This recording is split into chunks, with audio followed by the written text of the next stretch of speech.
السلام عليكم ورحمة الله وبركاته. الحمد لله رب العالمين والصلاة والسلام على أشرف المرسلين سيدنا ونبينا ومولانا محمد وعلى آله وصحبه أجمعين.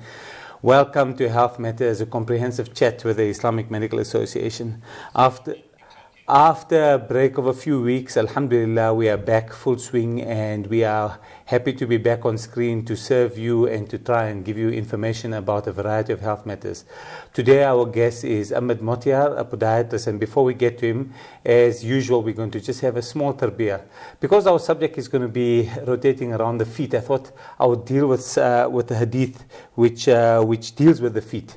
So it has been reported that Rasulullah sallallahu alaihi wasallam said, a man came to the Prophet sallallahu alaihi wasallam and said, "O Messenger of God, who amongst the people is the most worthy of my good companionship?" The Prophet sallallahu alaihi wasallam said, "Your mother." The man said, "Then who?" The Prophet sallallahu alaihi wasallam said, "Then your mother." The man further asked, "Then who?" The Prophet sallallahu alaihi wasallam again said, "Then your mother." The man asked, "Then who?" The Prophet sallallahu alaihi wasallam then said, "Then your father." Another hadith, you may be asking, why is this about feet? A man once consulted the Prophet ﷺ about taking part in a military campaign. The Prophet asked the man if his mother was still living. When told that she was alive, the Prophet ﷺ said, "Then stay with her, for paradise is at her feet." And this has been reported in Tirmidhi. So that's where we get to the feet.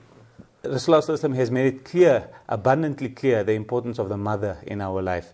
And we know paradise lies at the feet of the mother. So I thought it's an opportune time to discuss motherhood and how important mothers are to us. We know that there are many ayah in the Quran which tell us how important parents are and how we should look after our parents and look after our mothers. One such ayah is in Surah Al-Ahqaf. Bismillah ar-Rahman ar-Rahim. وَوَصَّيْنَا الْإِنسَانَ بِوَالِدَيْهِ إِحْسَانًا حَمَلَتْهُ أُمُّهُ كُرْهًا وَوَضَعَتْهُ كُرْهًا وَحَمْلُهُ وَفِصَالُهُ 30 شهرًا. And we have enjoined on man to be dutiful and be kind to his parents. His mother bears him with hardship, and she bears him forth with hardship. And the bearing of him and the weaning of him is 30 months.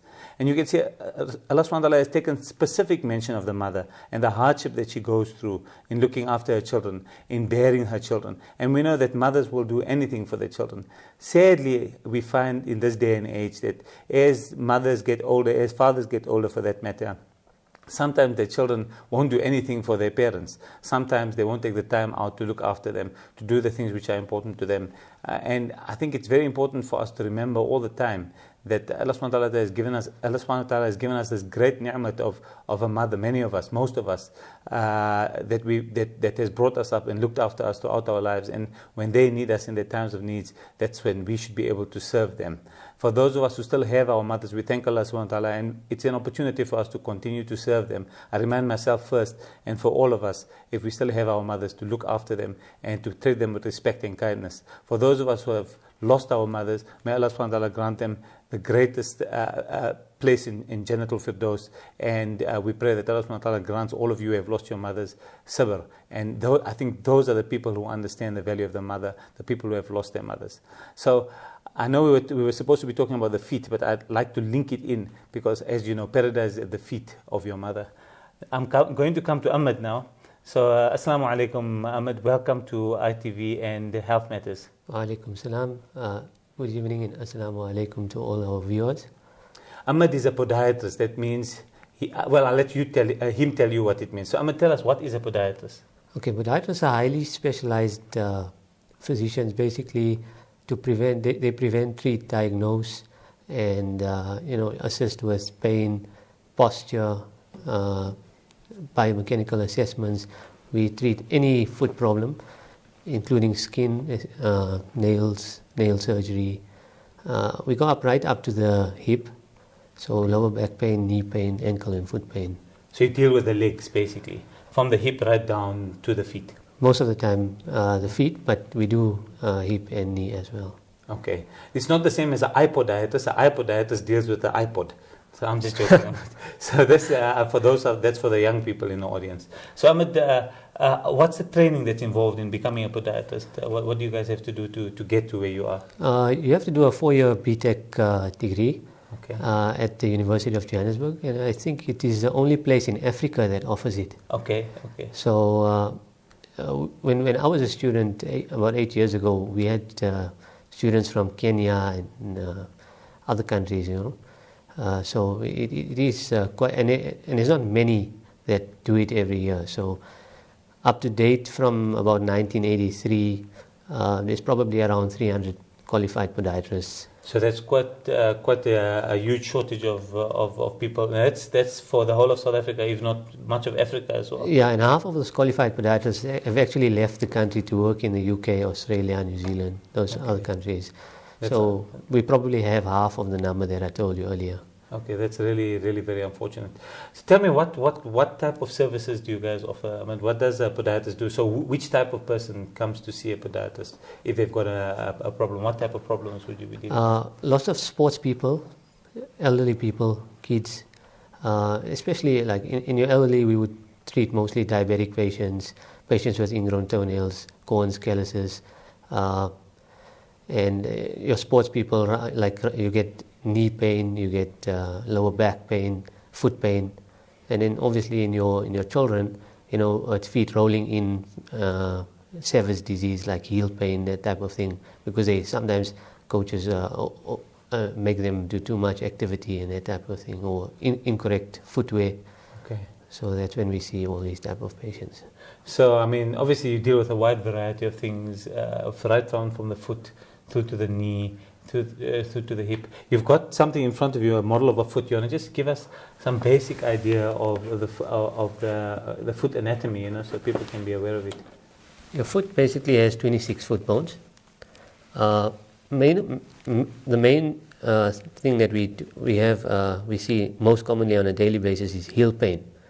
So that's your heel. It has to take your entire body weight. Also, what happens is your talus, your heel, and your leg bones form part of your ankle joint. So lots of people suffer from ankle pain. Okay. And with incorrect biomechanics meaning alignment of the body and bones in the body, similar to your car, where you have to keep on going to check your alignment all the time. Right. In the same way, your body is also, if it's out of alignment, then you'll suffer with pain in different areas, like if your feet are rolling in, basically you can experience pain on the inside of your arch, better known as plantar fasciitis, because there's a plantar fascial band attached to the heel bone. Lots of factors like a sudden increase in weight. It changes footwear, the mechanics. Yeah, footwear around your foot. I mean, your feet are really terribly important when it comes to walking. This is your foundation, not just walking actually. Many activities, running, walking, in fact general mobility. Your feet are really the foundation, and then obviously that links into your knees and hips, and if any one of those is not functioning well, I'm sure there's many people out there who can testify to the fact that it really makes you very uncomfortable and unhappy and affects your function. Tell me about flat feet. That seems to be a very, very common problem. How do you, what is flat feet? What happens? Somebody comes and says you've got flat feet. What does it mean? Okay, basically a flat foot would mean that there's no arch. Okay. So this is your medial longitudinal arch. A flat foot would be when the entire foot is flattened. Maybe turn it a bit sideways, then I can see it. Like that. So that arch, when you lift it up, you can see the arch. If you lift it up. If you lift it up like this, and then if you lose the arch, so it falls. It falls to the inside, basically rolling into the inside. Also, if you look at it, if you look at the heel bone, it's straight. Once a foot goes flat, the heel bone is tilted. I see that. So most of your body weight is no more on the entire heel bone. It's only on one specific spot on the heel bone, better known as your medial tubercle. And your medial tubercle is basically the origination of your plantar fascial band. Okay. So people with flat feet tend to get plantar fasciitis because of that? Yeah, most of the time. That's the major cause. It's your biomechanical cause. Why do you get flat feet? Are you born with it? Does it develop as time goes on? Is it from poor shoes? Is it, I don't know, because you didn't walk around barefoot enough? What are the realities? Basically, we've got two types. Flat feet is often, there's two types. One is an overpronated foot, basically a foot that is rolling in. Okay. But on non-weight bearing, there is an arch. On and then you get a flat foot where on non-weight bearing there's no arch, and on weight bearing there's no arch. So those are quite difficult to treat. Okay. But an overpronated foot can be various factors like a slight increase in weight is basically like a bridge. It can only carry so much weight, and once you increase the load, what happens? It collapses. So, can you build up your arch or anything like that to prevent flat feet? There is muscles to strengthen it, but majority of the time it is hereditary. And so once it's there, it's there. And lots of times they say it's due to intrauterine pressure as well. Okay. So does it run in families, sort of flat feet? Yeah, it does run in families. And what we do is we normally make orthotic devices that basically keep the foot. It neutralizes it, keeps it in a neutral position. Okay. It takes pressure off the knee because there's extra shock absorption, and pressure off the lower back. So if you have flat feet, obviously what you're saying is it leads to problems with your knees and your back and everything like that. With flat feet, what happens is, so if we look at the foot, it's rolling in. Your leg bones are twisting in. So that's the tibia and fib. They're twisting in. And what happens is once these twist in, your knee, basically this is it sits like this in the body. Right. So if this is twisting in, then the femur would be twisting out. Oh, to make sure your leg stays straight. Yeah, because the femur is the strongest bone in the body. Right. And it's got strong muscles. If you look at the kneecap, it's a loose bone, right? Right. It's connected via two ligaments. This is your quadriceps ligament and your patellar ligament. Right. So there's two ligaments holding this kneecap. So if your feet are flat, the leg bone is twisting in, but because your femur is the strongest bone in your body, it's not going to twist in as well. Okay, it's going to go in the other direction. So basically, one ligament is going that way, the other one's going this way, and you have tension there. Yeah, and that's very commonly known as runner's knee, jumper's knee, patellofemoral syndrome, or pain in the front of the knee. So what do they normally feel when going up and down stairs? Up and down stairs, and once they start activity or after activity, it pains. Pain anywhere around the knee often goes undiagnosed with an X-ray or anything. MRIs also don't pick up anything. So it's more a biomechanical factor. Okay. There's nothing broken. It's just the stress. Nothing broken. There's no ligaments injured. Right. No ligaments injured. Nothing. Okay. So if your femur is twisting in the opposite direction, right, it obviously puts strain on the hip. Okay. So if it's twisting, it's going to twist like this. Right. So it forces your pelvis forward. Okay. And that causes lower back pain. Okay. Look, I think there's a lot of things to discuss just about flat feet. We can have the whole show about flat feet. But I mean, we're gonna go to ad break in a minute. But just to tell people that if they want to call in, the number is 011 086 7700 or 7701 or 7702 or 7703. We'll put those numbers up on the screen so people can call in and challenge Ahmed with some of their questions and problems that they have related to their legs and their feet. Just going back to flat feet, just before we break off, what are the symptoms that people with flat feet may feel? What type of problems do they complain of? Do they complain of pain? Do they complain of tiredness? What do they complain of? You get heel pain, you get pain in the shin area, you get pain in the ball of the foot. Okay.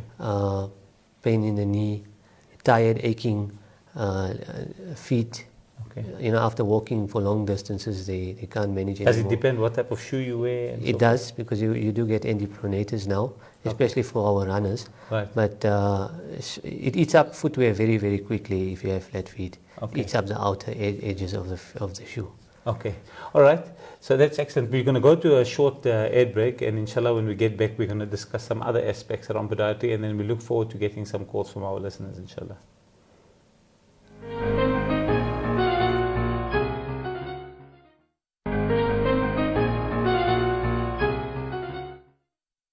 Assalamu alaikum wa rahmatullahi wa barakatuh. Welcome back. You are watching Health Matters with the Islamic Medical Association on ITV, and we are talking to Ahmed Mottiar, who is a podiatrist, and we've been discussing some aspects of foot care and problems with your feet, including flat feet. We're going to change tack a little bit now, Ahmed. One of the commonest group of people who have problems with their feet are diabetics. So I'm sure you see a lot of people with diabetic-related problems in your practice. We do a lot of, they call it CDE assessments. Okay. So Center for Diabetes and Endocrinology. Okay. So a lot of doctors in the area send patients to podiatrists. Right. But basically it's a multidisciplinary team where a patient has to visit the podiatrist once a year, ophthalmologist, a dietitian, the GP and so forth. So with diabetics, what we do is we assess and see how's their nervous system doing, because diabetes affects 3 nervous systems: your autonomic nervous system, your motor, and your sensory. So based on what we assess, we then send a report to the main doctor in charge, just to let them know how far or at what risk the patient is. Sure. Yeah. So I mean that damage to the nerves obviously puts diabetic at risk because they can't feel what's happening in their foot and needs to be looked at regularly. You brought some pictures for us. Let's maybe put up the first picture and we can show one of the problems that the diabetics may develop in their feet. You want to talk about that picture? It's not a pretty picture, I must say. That's a diabetic ulcer that a patient of mine had seen me a year ago, and he initially was basically sweeping his yard and he didn't feel a piece of glass going into the toe. Yes. And 2 days later he went to the local hospital and he wanted to amputate. And obviously he was scared of amputation and he came to me and we started treating it. And he was seeing me every 6 weeks. Right. But ideally, at a wound like that, you've got to treat and dress every 3 days. Right, right. And, but sometimes the patient can do some of that themselves as that's well. right, yeah. But even incorrect dressing and incorrect dressing can either worsen it and then you're leading to amputation. But alhamdulillah, with the treatment, his wound is looking quite good after. You want to go to the next picture and then maybe we can see, I think you've got a picture which shows what the wound looks like after. This is after 8 months of treatment. Yeah, so it takes a long time. Very long. Usually because the blood supply to that area in diabetes is not so good. It's quite low, yeah. So it takes a long time. So, but I mean, if you take care and look after it, you can obviously heal quite serious ulcers. That's right. And also it depends on your sugar levels. I mean, if you have a sugar level over 10 or over 9, then it's going to take very long to heal, if it does heal. And, so more importantly is control the sugar level so that your wounds can heal up quicker. Yeah. I mean, one of the things that's important, that diabetics can't see a podiatrist every day. And it can happen at any time because often they can't feel what's happening at the bottom of their feet. So actually someone has to look at the bottom of a diabetic's foot quite often, isn't it right, Ahmed? Yeah, normally what happens is diabetics come in once a year, but they do, some high risk patients have to come in every 3 months. Right. Because once we, it's just to educate and for the patient themselves, right. So that, if they're wearing the incorrect shoe or incorrect socks, even for that matter, can cause more serious problems. Tell us what's the best footwear, Ahmed, for a diabetic. What should you be wearing? What should they be doing? Diabetic footwear basically is soft.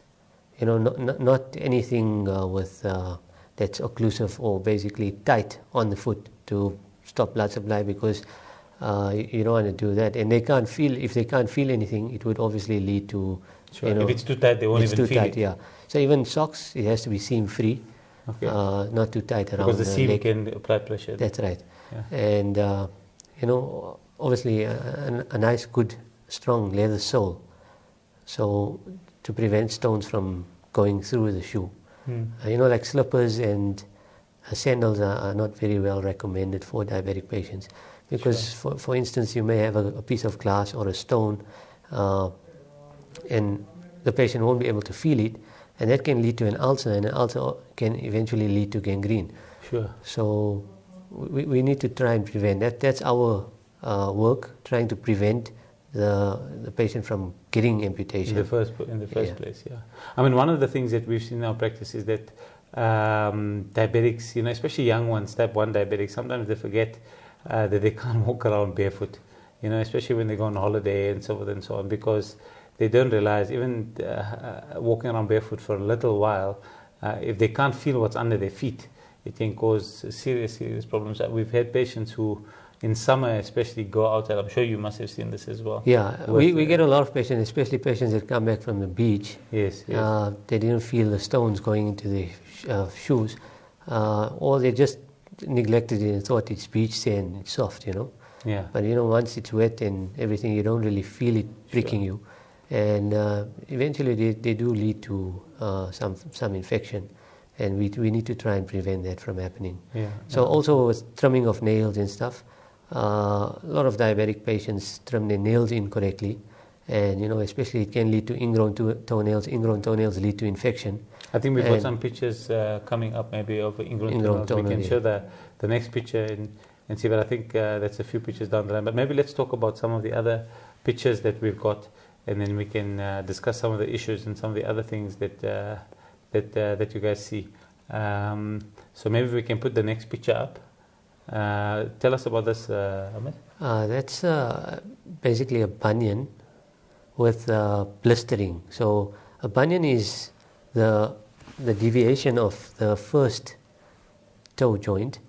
Normally patients always come in and saying there's a bone sticking out next to my big toe. Sure. So that's the bone that causes these blisters, especially if, and lots of times in ladies' footwear like high heels and narrow shoes, it causes this type of blistering. So bunions push the toes together, so they end up. I mean, the shoes push the toes together, so they end up with bunions. Bunions is hereditary. Okay. But it can be also due to narrow footwear. Yeah. Okay. So and then they get a blister, as you say. A blister, yeah, and sometimes a callus as well. So. With blistering, it can also lead to infection. If it's a diabetic, it can lead to serious problems. Sure. But like blisters like that, we tend to treat them. Okay.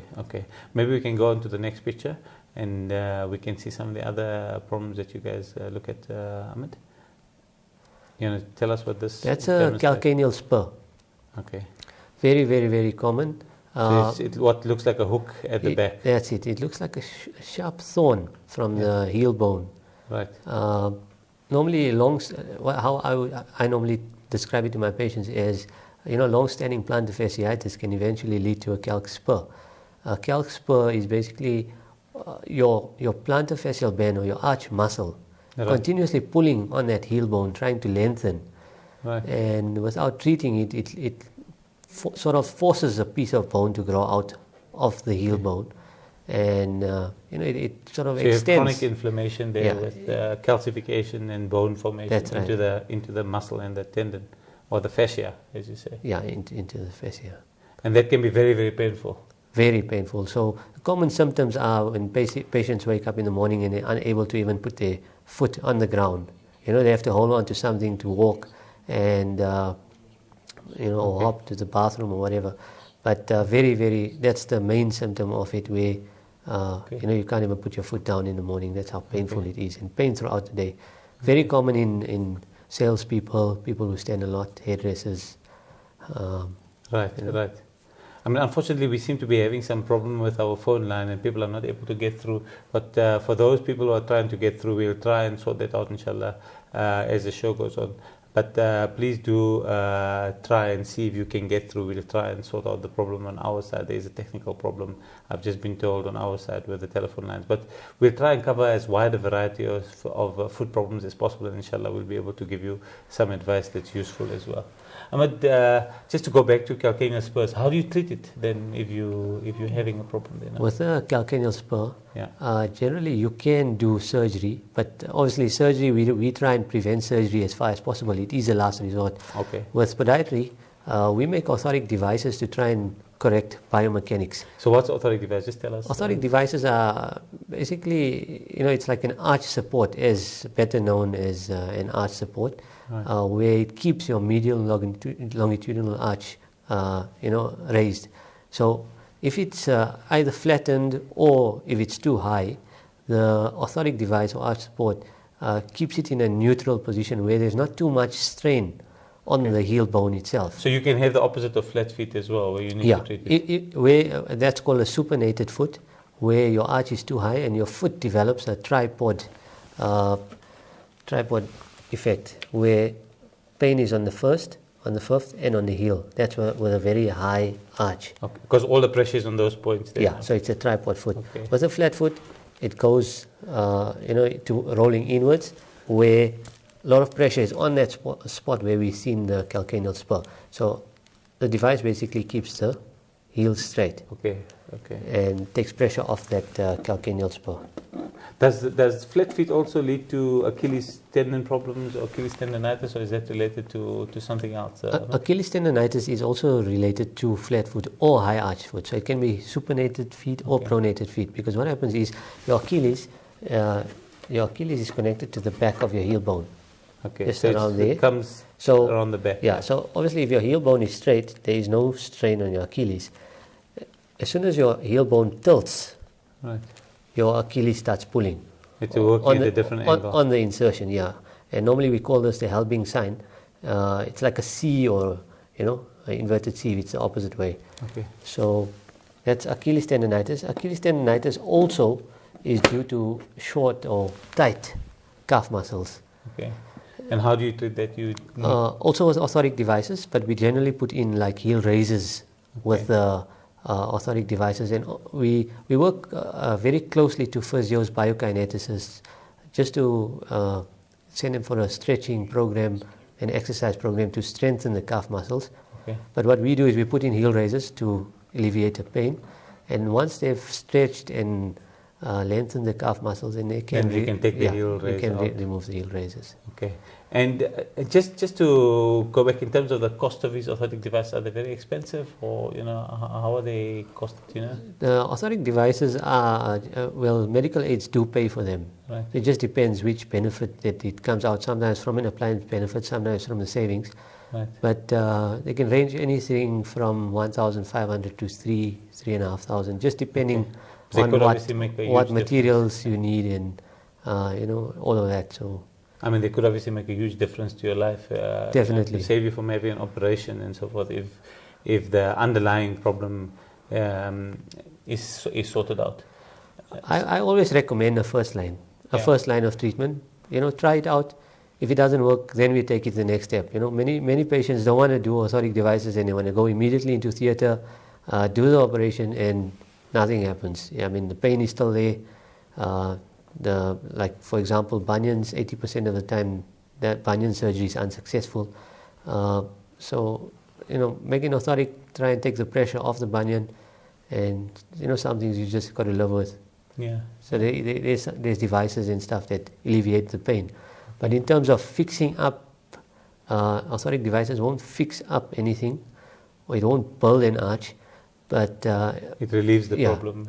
If in patients, in younger patients below the age of 16, if they start using orthotic devices at a young age, eventually once they reach 16, they won't have to use orthotic devices, and the arch should be formed because they're growing up. Okay, we'll get back to that. We're going to take another ad break, inshallah, and then hopefully we can get our technical problems sorted out on this side as well, so we'll be able to take some calls, inshallah. Okay.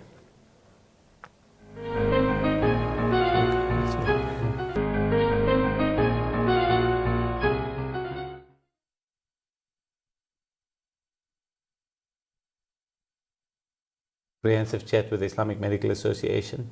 We've been talking feet. We've been talking feet with Ahmed Mottiar, and legs. And Ahmed is a podiatrist, so he's been giving us some good insight in some conditions which commonly affect your legs and your feet. Unfortunately, we seem to have a technical problem, but if people call through, we'll try and relay the questions through to Ahmed and see if we can get some answers to some of the questions, inshallah. We were discussing flat feet and high arch feet and then orthotics of it. But let's move on to some of the aspects of the feet. You must be seeing lots of problems like nail problems and so forth. And so I'm sure athletes' feet and fungal infections of the feet are a common problem that you guys deal with. Very, very common. Athletes' feet, fungal nails. Okay. Basically, with the athlete's feet, you can pick it up from any public place. Lots of times our men bring it home from the masjids, pass it on to the rest of the family. And then we have a lineup of 4 or 5 patients in the family. That's the skin. If you leave it untreated, it becomes very itchy. It can spread to toenails, and then what happens is to treat toenails, it's very, very difficult. There's obviously three types of treatment. Okay. If If it's very mild, you get a nail paint. You get a few nail paints, but so you paint that onto the nail. Yeah, if it's very mild, if the fungus hasn't progressed more than 50% of the nail plate, and if there's more than 3 nails, obviously you can't use the. So you should see somebody to make this assessment, or will the patient be able to do it themselves? Generally, most patients come in knowing that they have a fungal nail because it becomes brown, discolored. I think we've got some pictures of fungal infection. Maybe we can put one up and we'll be able to show it to many of the viewers. I'm sure people are familiar with what it looks like, but I think we can put the next picture up. That's what it looks like. That's a severe fungal infection. Okay. Just before we go to that, we've got a caller from Ladysmith who I'll relay the question through to you. Okay. His wife was in an accident and developed an injury to her fibula and her ankle as well. And subsequent to the injury being healed, she had a cast put on and the fracture is healed, but she still got ongoing pain and limp in the ankle. Ongoing pain in the ankle and the limp. And the caller says that she's a little bit overweight as well. Okay. What happens is sometimes when you, especially with the motor vehicle accident, when you fracture bones, it just depends. Sometimes when they fuse or the union takes place, then it tends to shorten the bone. Okay. So it's not the mechanics again are not the same. That's correct. Even though it looks healed. That's correct. So it tends to shorten the bone. So with that lump, I can maybe understand it could be due to the shortening of that bone. Okay. So and it would be good to have it X-rayed again, just to see if it, comparing the one side to the other. Sometimes they can measure the length of the legs. They can do that on an X-ray. We normally send for a scanogram, where we can measure which side has a longer leg than the other. And sometimes that also, with one bone being shorter, it leads to back pain as well. And also they can get osteoarthritis in that joint with time that's right. if it's not corrected. That's 100% correct. Yeah. Okay. So I think for the brother who gave us a call, maybe go and see one of your doctors, or maybe a podiatrist if there is one in Ladysmith, and let them have a look at the length of the leg and also whether the healing has occurred properly and whether that there's any arthritis or anything in that joint, and then they can make an assessment. There may be something they may be able to do to help your wife to alleviate that problem, inshallah. And inshallah we make dua that that will be some successful treatment which she can undergo. Let's get back to fungal infections. We were talking about the types of treatment, and you mentioned the nail paint. The nail paint, yeah, it's for very mild nails. Right. Where do you get that? Just from a pharmacy anyway? Yeah, that you can get in any pharmacy. And then also the second treatment would be your oral, your Lamisil tablets, very famous, Sporanox. But those tablets have high, it causes like side effects to the liver, so it's high toxicity. I mean the oral medication? Oral medication. Well, we've got a patient who just gave us a call now, and I'm going to transfer the message. It seems to be exactly what we're dealing with here. It's Imran from Rustenburg who's called to say that his big toe has discolored. It's got it's thick and whitish, and sometimes it flakes. Whitish stuff comes off it. So that sounds to me very much like a fungal nail infection. That's right. That's right. Especially if it's white and flaky and sometimes yellowish brown, it is definitely. We have some other pictures. Maybe we can run through some of the other pictures while we're talking about it. Yeah, so besides the nail paint, you mentioned the oral therapy. Oral therapy, yeah. But the only thing is, especially if a patient is on polypharmacy, taking too many medications. They interact. That's it. So you don't want too many. You don't want to try and fix a toenail and cause something more life-threatening. So the common treatment which people get is terbinafine. Terbinafine is very, very common. Lamisil. Yeah, Lamisil and Terbinafine works very well. But now what's new in the country is laser therapy. Okay. So just to go back to the oral therapy before we get to laser, because I know laser's got some substantial advantages, is because the oral therapy you need to take for a long, long time, especially for the feet. Am I right? Yeah, you have to take minimum 3 months, maximum 9 months of treatment, 1 tablet every night. So it's a very long term. And it's not cheap. And it's not cheap. And the other thing is patients take it 1 night and they forget it 3 nights, and then again they take it. So the treatment is on and off. And what happens is in your first 2 or 3 months of taking oral medication, because it's so expensive, after the first month the patient phones me and says, you know what, the medication is not working, It's so expensive, I'm going to stop taking it. But what they fail to realize is that your toenails grow at 0.01 mils per day. Yeah. So in order for you to see some progression, you need to wait at least 3 months for the nail to grow. Yes, so that the healthy nail grows out and then it pushes the diseased nail out. That's right. Because you're treating the nail bed. The nail bed, yeah. So lots of times the dermatophytes, which is a group of fungi, they on the nail bed itself. Right, and you can't get rid of them without that. So tell me, how does laser work, and what's the efficiency and the advantages there? Because it seems to be a new development. Laser therapy now is basically one treatment a month.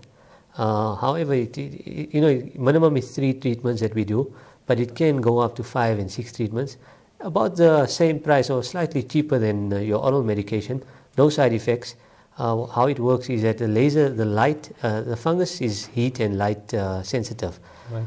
So what happens is when the laser passes through the nail plate, it gets absorbed by the darker pigment in the fungus on the nail bed, and that kills the fungus on the nail bed. Right. And also, same amount of time for it to grow out. You still have to wait for the new nail to grow out. I always tell my patients that there's no magic. When you walk in here, it's not magic where we put laser on and the next minute your nails are transformed to new nails. Yeah. So it does take a lot of time for new nails to grow out, and a lot of patience as well. And as you said, I mean, it can affect the whole family because obviously it spreads pretty quickly, this type of thing. Yeah. Normally, sharing of the same showers, because your nail is flaky and breaking, you tend to have, even skin for that matter, it's probably on the floor and it's easy for somebody else to pick it up and spread to the next person. Okay, tell me, can you pick up athlete's feet in the masjid? Very, very common. So how do you prevent it? I think that's one of the reasons why most masjids in today's times give you paper towel to dry your feet. So by not drying your feet, because fungus, they multiply in moist areas, and if somebody else has it and you keep your feet wet, even for example a sweaty foot or a wet shoe, you can pick up fungus. Everybody has fungus on their feet, but it needs a moist environment. A wet and dark. That's right. Okay.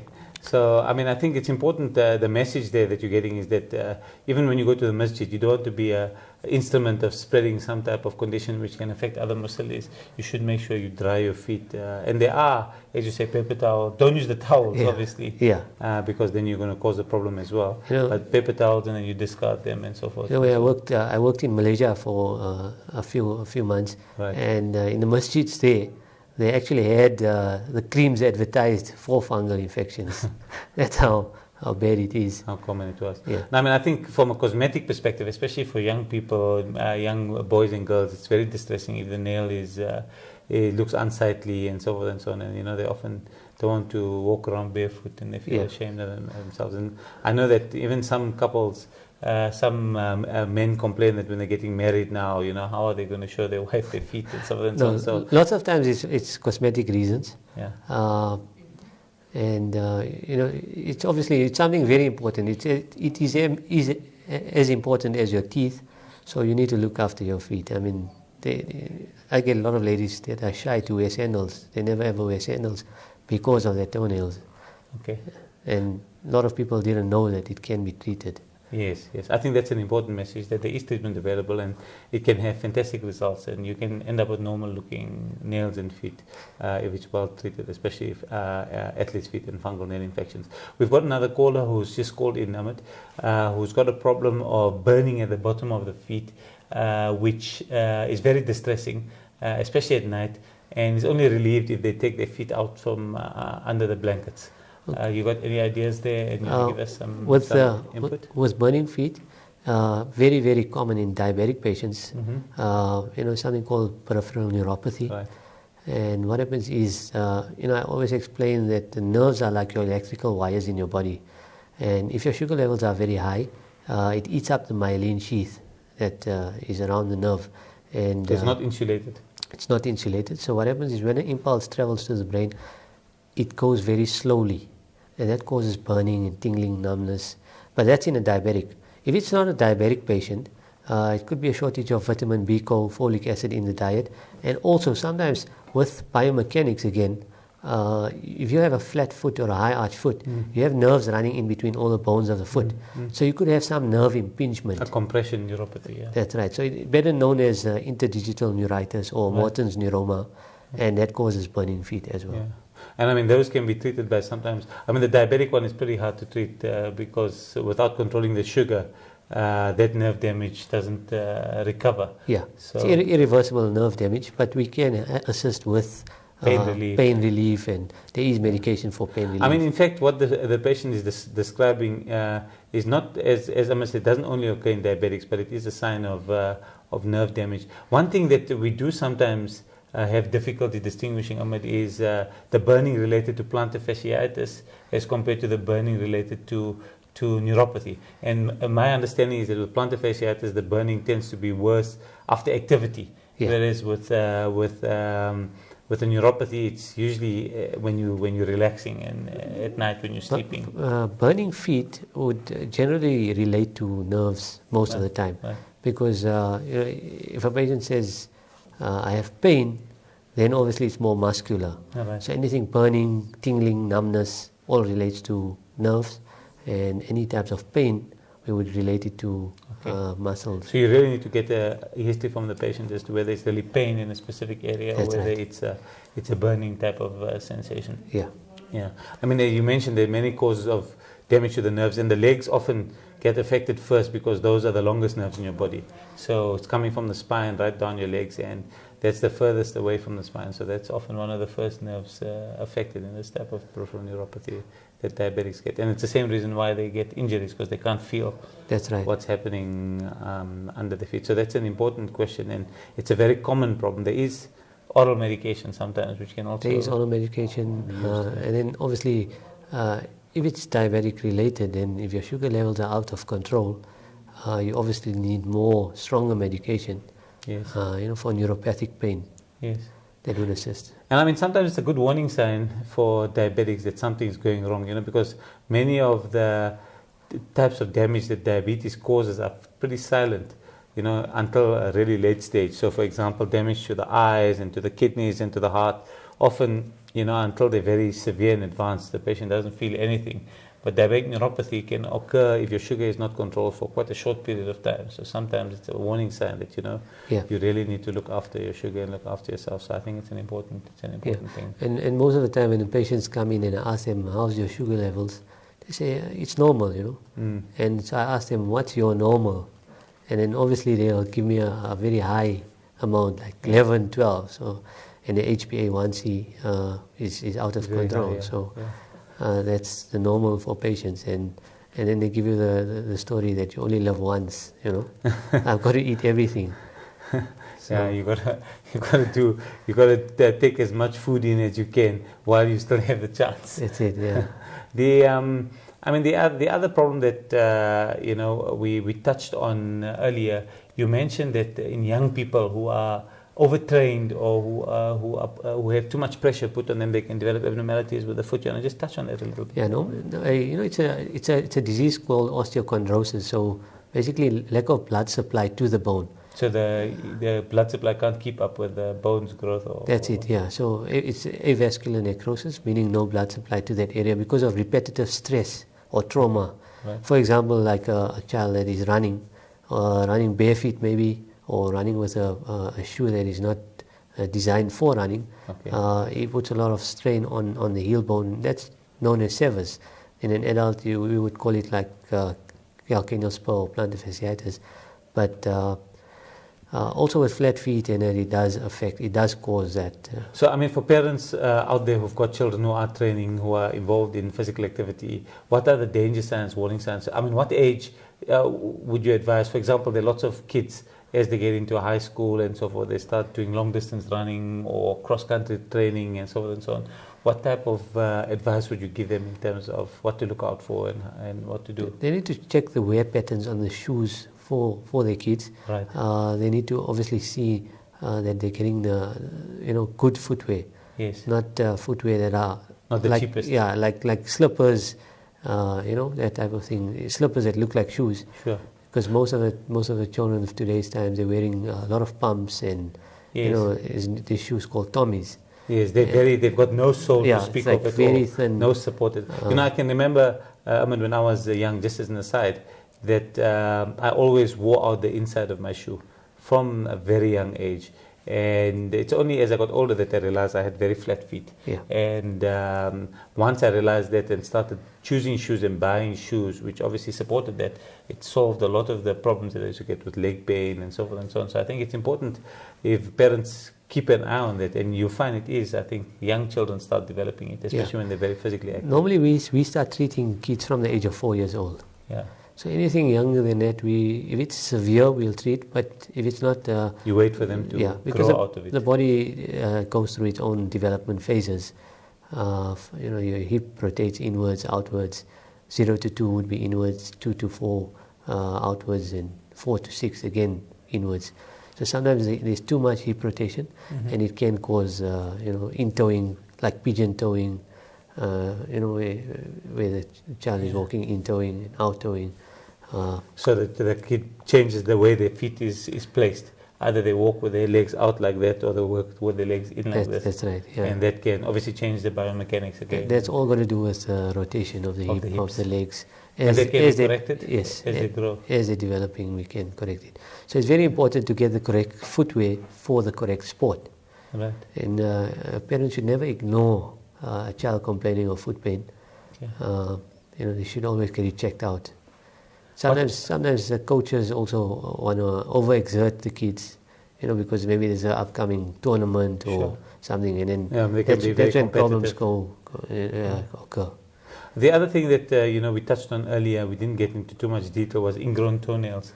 You mentioned it in the context of diabetes. If they don't look after the nails properly, but I think everybody, if they don't trim the nails and cut it properly, it's probably a problem. Normally what happens is, you shouldn't round the entire toenail. Right. So trim them straight, and only the edges we round. So you should leave it square. Yeah. The shape of the toenail. Sort of square, but you can round the edges off. So with a file or with a... No, even your nail clipper will fit. But what happens is, if the toenails are too thick, like a fungal nail, then it tends to dig into the nail bed, and that can cause pus to come out of the sides, and that's a typical ingrown toenail. Now, to treat that, there's two treatments. One is conservative treatment, and the other one is more permanent treatment. So the conservative treatment is where a patient comes in and says, I don't want any procedures done on my toe. Just relieve the pain from here, and I'll dress it with a topical antibiotic cream. The other more permanent procedure is if it's chronic. A guy comes in and says, hey, I'm getting this for the last 10 years. Just keeps coming back. I need to get rid of it permanently. So what we do is we inject. We give normally 2 injections, numb the entire toe. We remove the entire ingrown. Okay. You cut the nail? Yeah, just the sides, not the entire toenail like what GPs used to do in the past. Right. We remove just the sides, and we put a chemical called phenol into the sulcus that kills the matrix. The matrix is the point from where the nail grows from. Okay. So the phenol kills any cartilage type of or membrane developing into the nail. Yeah, so it won't affect any other skin, but it kills the matrix. So once the toe heals up, there won't be any nail on the sides. So there'll be a shorter nail in the middle. There'll be a shorter nail. But obviously they won't be developing ingrown toenails anymore. No, it's a permanent cure for ingrown toenails. Okay, and I'm sure there are people out there who would benefit from that type of procedure if they've had recurrent problems with ingrown toenails. Yeah, and the other way is also if it is accompanied by a fungal infection, then treat the fungal infection so that the nail thins out and it doesn't press into the nail bed. And that's the... Okay, that's very, very useful information. I mean, we almost at the end of the show now, Ahmed. I just want to thank you for all the useful information you've given us. But let's just summarize. If you had to give people, generally, not just diabetics, but people generally, a few words of advice about looking after their feet and how important their feet are in terms of their general health, what would you say to them? Basically, you need to use the correct footwear. If it's work related, use work shoes. If you're playing tennis, use tennis shoes. So for whatever it's designed to do, use the correct footwear. Basically trim your nails correctly, straight across, around the edges. Always observe your feet for any cuts or breaks in the skin, you know. So once you can prevent the start of something, or or once there is a start of something, and you can try and prevent it from progressing pretty quickly as soon as you see it, and moisturize your feet so you can soften up any hard skin. You can prevent cracked heels. Observe your feet daily, basically, and see. It's just as important as your teeth. So look for any discolorations in your nails. Sometimes if you can't observe it yourself, you can get your spouse to observe it for you. That's right. Maybe they can rub your feet every day. That will be an extra bonus, inshallah. Inshallah. So just to thank Ahmed once more. Alhamdulillah, it's been very informative. It's just a pity that we were not able to take the calls through. There were quite a few calls coming through, but we weren't able to, technically get them through onto air. And we tried to transmit some of the questions through as we could. But we pray that Allah subhanahu wa ta'ala gives all those out there who are suffering from any affliction, gives them full shifa and makes things easier for them. And we look forward to seeing you again in the next few weeks, inshallah. Assalamu alaikum wa rahmatullahi wa barakatuh.